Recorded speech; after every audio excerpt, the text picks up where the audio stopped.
చాంగుబళ ఔరా అమ్మక చెల్ల ఆలకించి నమ్మడమెల్ల అంత వింత గాథల్లో ఆనందలారా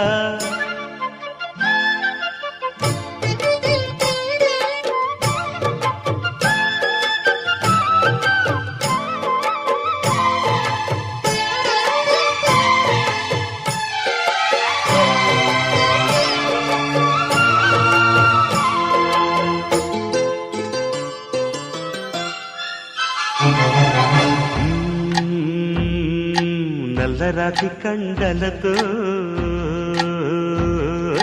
కరుకైన వాడే